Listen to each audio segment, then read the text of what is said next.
De retour sur notre plateau à la Cité du vin et des civilisations, ce lieu emblématique du vin à Bordeaux, qui accueille, bien sûr, qui s'est habillé de senteurs, de rhum pour ces 2 prochains jours. Sur notre plateau, j'ai l'honneur et l'avantage de recevoir Anthony Martins, qui est pour moi quelqu'un qui est forcément un passionné, mais on est nombreux à être passionnés.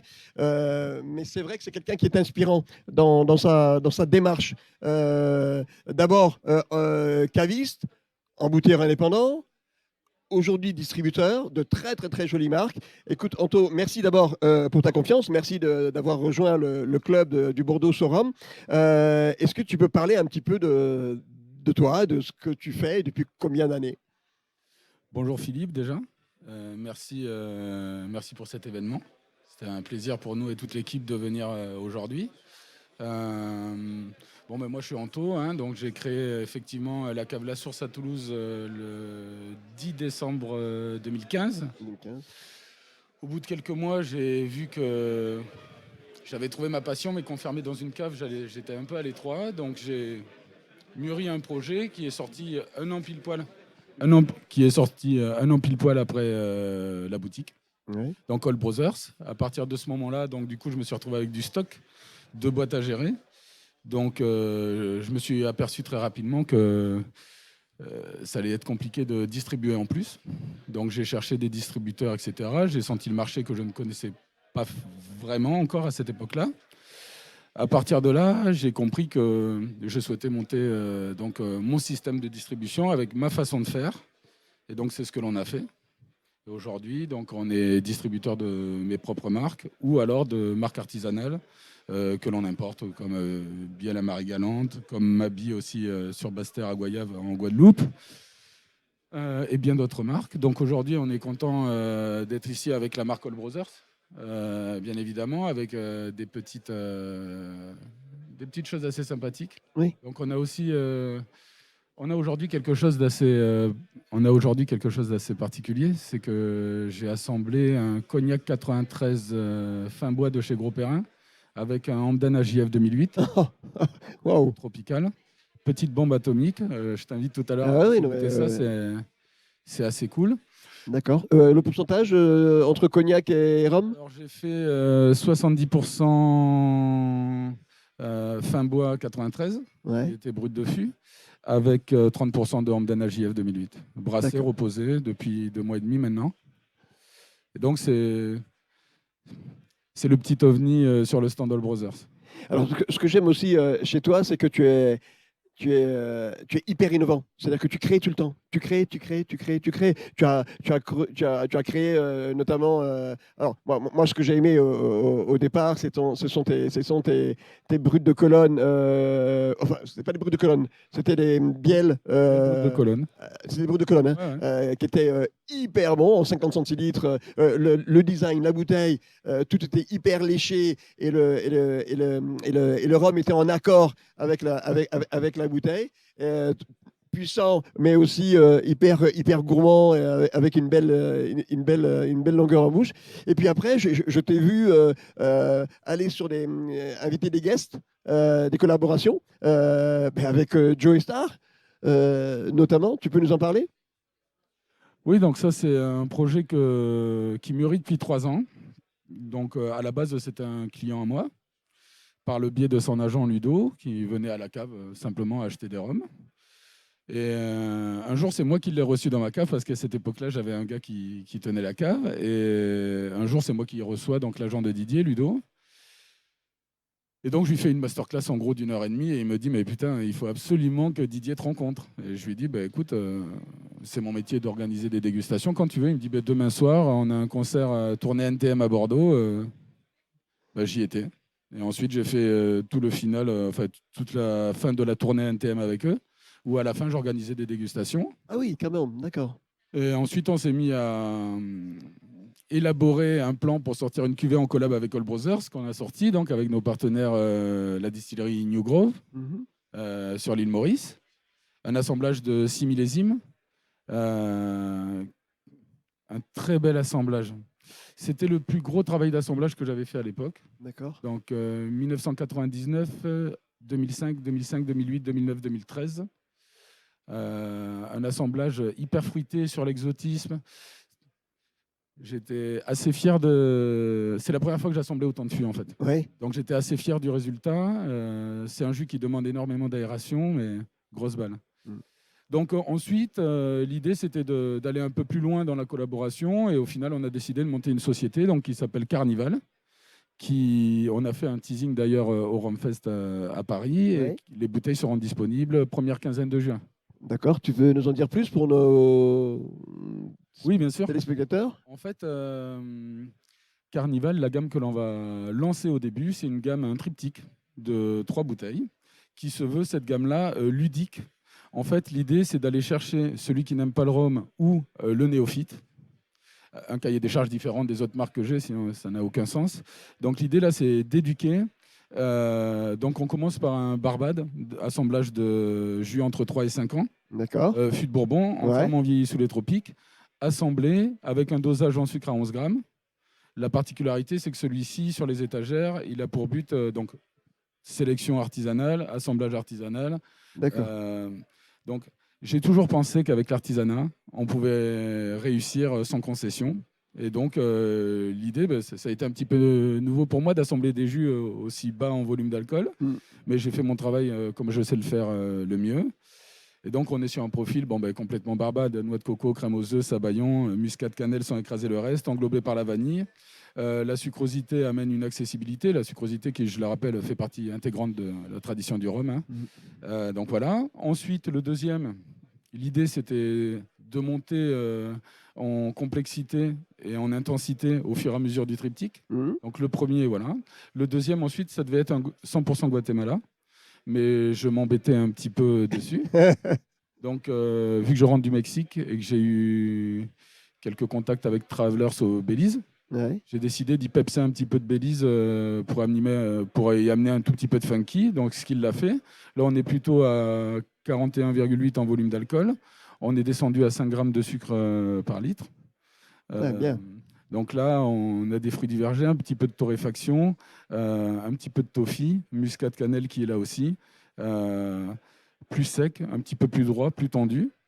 Et ensuite, on est parti sur la Jamaïque avec un assemblage Long Pond des Clarendons. Le tout est tropical. Long Pond des Clarendons à 42,8 volumes d'alcool. Et là, voilà, là c'est funky. Vernis, solvant, saumure d'olive, tapenade d'olive noire, muscade cannelle. Un petit peu en choyade. Il peut partir en choyade des fois. Très salin, maritime, très très bon. Fruits surmûris, ceux qu'il faut manger avant les autres. Donc ce triptyque, en fait, ça va être une gamme qui va être permanente. D'accord. Et ensuite, donc, on lance cette gamme-là. Et ensuite, c'est pour quand? Première quinzaine de juin. D'accord. Ok. Ensuite, on va alimenter cette gamme et dynamiser cette gamme par des séries limitées, des sélections capsules, soit qui sera fait en partenariat avec des camarades, soit des single casques ou autres. L'idée, c'est de construire une gamme au fur et à mesure afin de pouvoir amener notre savoir-faire et surtout dans l'accessibilité pour moi, parce que je ne suis pas réputé pour ça à la base, mais aller dans tous les secteurs tout en faisant le mieux possible mon travail. Vu que ce sont des gammes qui sont permanentes, si tu veux, c'est beaucoup de fûts à assembler. Et donc, c'est un petit peu un nouveau travail et un nouveau challenge qui m'attend. Donc, c'est un vrai plaisir. Non, mais j'imagine. Oui. Donc, l'idée, c'est effectivement de s'ouvrir à un public néophyte et puis après, crescendo, d'aller vers des choses plus pointues. C'est ça. C'est la première salve, si tu veux, on met en place la gamme permanente. Et directement après, on va balancer différents alcools. Il n'y aura pas forcément que du rhum. L'idée, c'est pas de se mettre de contraintes. Nous, on est passionnés. L'idée, c'est de mettre en avant, encore une fois, le savoir-faire des distilleries du monde, simplement avec un cahier des charges beaucoup plus large sur l'accessibilité. On pourra toucher le geek et on pourra toucher le néophyte dès la première quinzaine de juin. De mai? Quinzaine de mai? Quinzaine de juin. De juin, oui, d'accord. Donc, ça nous laisse encore un peu de travail jusque-là. Aujourd'hui, sur les blancs, tu as des projets sur des choses comme Alors ça? sur les rames blancs, là, j'ai un grog du Cap-Vert qui va sortir, Oui, de Ribera da Cruz, de chez Monsieur Van der Ley, Silva. La particularité, c'est que au Cap-Vert, souvent, les grogs, c'est relativement funky, ouais. de par la façon de produire. Et ce monsieur-là, il a une distillerie où on peut vraiment manger par terre, ce qui n'est pas vraiment le cas des autres distilleries sur l'île, en tout cas celle que j'ai visitée. Et Ouais, du coup, on se rapproche vraiment beaucoup de rhum pur jus, par exemple, plus des Antilles françaises, tout en d'accord. sachant que c'est en pot-style, donc un peu plus de richesse, mais on Ouais, s'approche vraiment d'une pureté de la d'accord. canne, moins ce funky. Euh, Sur le Cap-Vert, j'ai souvent tu sais, de l'étable propre, de la paille séchée, Ouais, etc. Là, on l'a moins, on est plus sur la végétalité, c'est très très bon. Ça sortira donc première quinzaine de juin en bouteille d'1 litre, d'accord. parce que c'est un brut d'alambic, mais on est à 45,6 non, Ouais, 45,4 en volume d'alcool. ouais, ça va. Donc il est très très bon pour les tiponches, donc j'ai décidé de le faire en gros format. D'accord. Mais c'est pas un grog. Mais c'est un grog. C'est un C'est un grog. grog. C'est un grog, Pour... simplement qu'il est produit par une personne différente, qui a un savoir-faire différent, une manière de faire un peu différente, Ouais. ce qui atténue le côté un petit peu funky sauvage et qui le rapproche vraiment du jus de canne Pur jus de canne. plus pur. Ouais. Très très bon. Ouais, d'accord. Alors, pour nos téléspectateurs, est-ce que tu peux...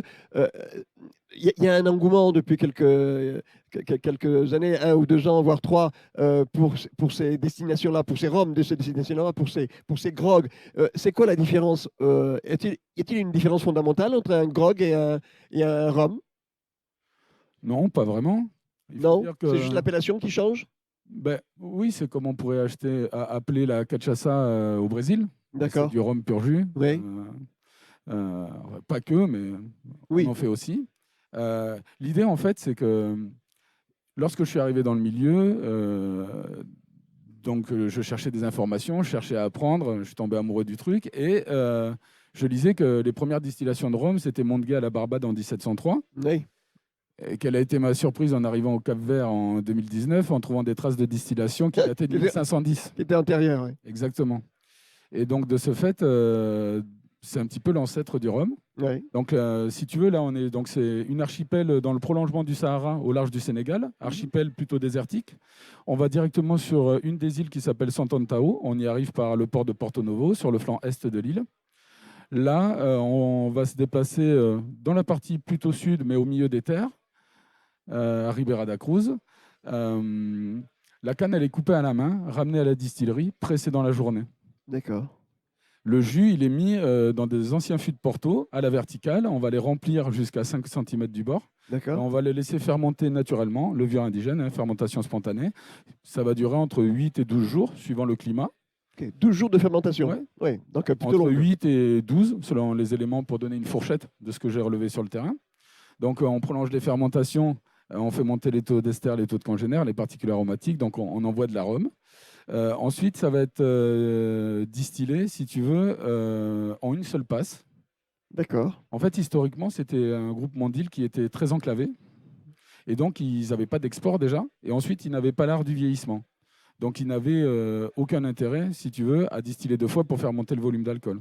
Souvent, on distillait assez haut parce que lorsqu'on ramenait de rhum des Antilles françaises, par exemple, si on chargeait 20 000 litres de rhum à 90 degrés ou à 80 degrés, arrivé en France, allez, on va prendre un exemple simple. Si on prenait 20 000 litres de rhum à 80 volumes d'alcool, arrivé dans l'Hexagone, on le réduisait à 40, on avait 40 000 litres. Oui, Donc, on ne faisait pas voyager de l'eau. bien sûr. Eux, ils n'avaient pas cette contrainte puisqu'ils n'exportaient pas. Et ensuite, de manière générale, on peut dire maintenant que pour pousser un jus en vieillissement, ce qui se fait de manière générale, on en fûte plutôt entre 55 et 65 volumes d'alcool. Ça, c'est une fourchette. Moi, j'en fûte à 69 lorsque je le fais. Et eux ne le faisaient pas. Parce qu'en dessous, si tu veux, on ne va pas suffisamment chercher dans le bois.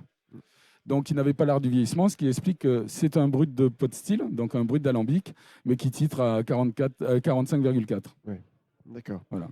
Une seule passe. Une distillation, c'est des petits alambics entre 90 et 120 litres, chauffés à la flamme nue. Oui. Donc, le combustible, c'est la bagasse, l'enveloppe de la canne. Donc, il revalorise les déchets. Ah, bien. Voilà, il ferme la boucle, circuit fermé. Et donc, une distillation est égale à une Dame Jeanne de 20 litres. Voilà. D'accord. Bien. Écoute, merci en tout cas pour tout ça. Je sais que tu as sûrement beaucoup de projets, peut-être que dont tu veux parler forcément maintenant. Je vois que tu t'es lancé avec succès donc sur la distribution avec de très très très jolies marques, Mabi notamment, enfin qui est original en tout cas dans ton portefeuille. Bien sûr, il y a Biel et le 2014 que j'ai. Le brut de fût que j'adore tout particulièrement. Non, non, beaucoup de succès en tout cas tu vois, on va se revoir de toute façon. Hein, c'est prévu, hein, JB. On revoit Anto très souvent parce qu'il a beaucoup de marques et puis il va animer une masterclass durant ces 2 jours. Merci à toi. Beaucoup de succès en tout cas pour toutes tes entreprises. Et puis merci de ta solidarité envers notre première édition de Bordeaux Soram. Et ça nous touche beaucoup. Ben, merci à toi également. Écoute, tu sais, sur l'ensemble des projets que je lance, j'ai un cahier des charges qui se veut très strict. Et si tu veux, ça m'a toujours permis de me démarquer légèrement. C'est-à-dire que, en fait, je vais choisir avec soin des marques artisanales, sans concession. Comme je t'ai dit, Mabi, très joli projet aussi, guadeloupéen, identitaire, magnifique. C'est vraiment une histoire humaine, en fait. Donc, notre catalogue s'approfondira, si tu veux. Mais on prend le temps de choisir avec soin nos partenaires. Et je tenais aussi à te remercier. Et si on est là aujourd'hui, c'est parce que tu es un camarade. Tu as toujours été un super camarade dans le milieu. Et donc, je te renvoie la balle en venant ici. Merci. Merci beaucoup, en tout cas, Frangin. Avec plaisir, Philippe. Merci à vous et bon festival à toi et à très vite, parce qu'on se retrouve très vite pour parler de tes marques. Merci. Merci à toi. Merci, Anto. Ciao. Ciao.